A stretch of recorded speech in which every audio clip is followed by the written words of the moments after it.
Wakati kampuni walipoingia walitutesa sana. Mara ya kwanza waliandika mabarua kusema eri muende hapa sababu hii shamba ni ya kampuni. Tulipouliza tutaenda wapi? Wakasema mtafute tu mahali mtaenda. Lakini wakati tulipoitwa kampuni huko tukamwambia hawa hakuna mahali tutaenda. Walituletea mabarua pamoja na polisi. Susan Kangogo tells tales of her younger self as a resident of Kerio Village in the county of Elgeyo Marakwet. She is among thousands of persons that were evicted by the operations of flourspar mining company in the 60s.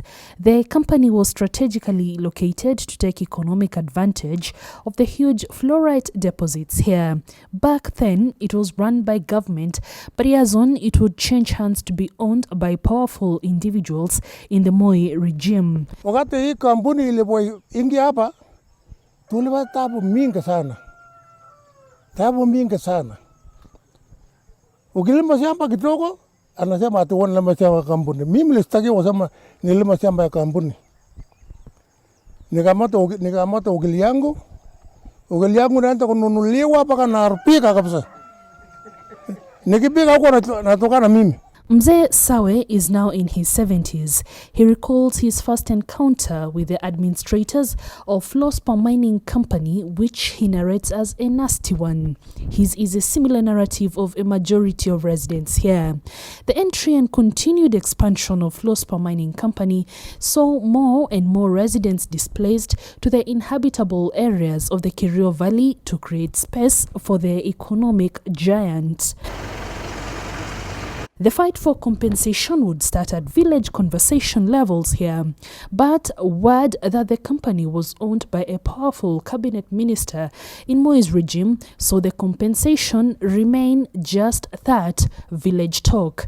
Exit Moi and the residents of Kerio started braving up to fight for that which they strongly believed was robbed of them, thousands of hectares of their land.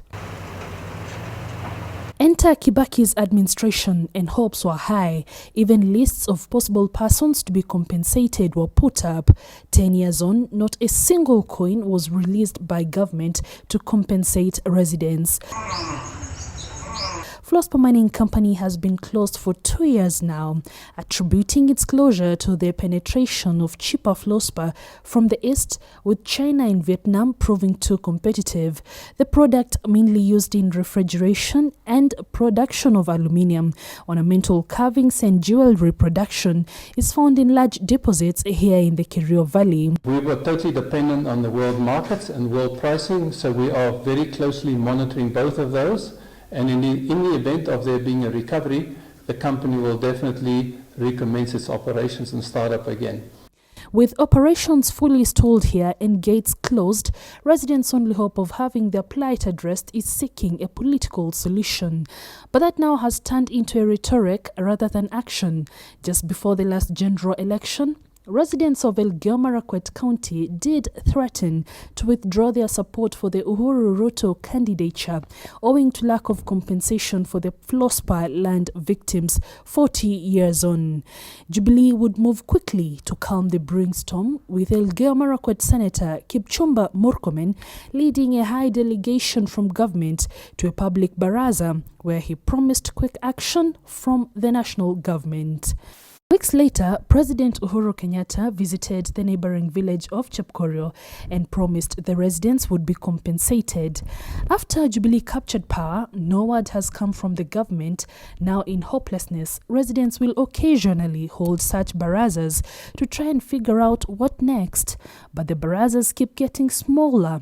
Many have given up. Some are still on the tunaomba serikali narrative. Kwa hivyo ningeomba serikali ya Kenya, tunataka eka moja kwa 1 million. Tunaomba hiyo watuweke eka moja kwa 1 million. In the meantime, life must go on, albeit with lots of financial struggles, since grain farming is not an option. For now, many are trying a hand in fruit farming and small-scale businesses to stay afloat. But a worrying trend is beginning to take root. poverty levels are now on the rise. Some residents have started migrating to the neighboring areas in search of greener pastures, but a majority are still stranded in this part of the Kerio Valley, awaiting the elusive flourspar mining compensation by their government. Lois Wangoi, NTV, in the county of Elgeyo Marakwet.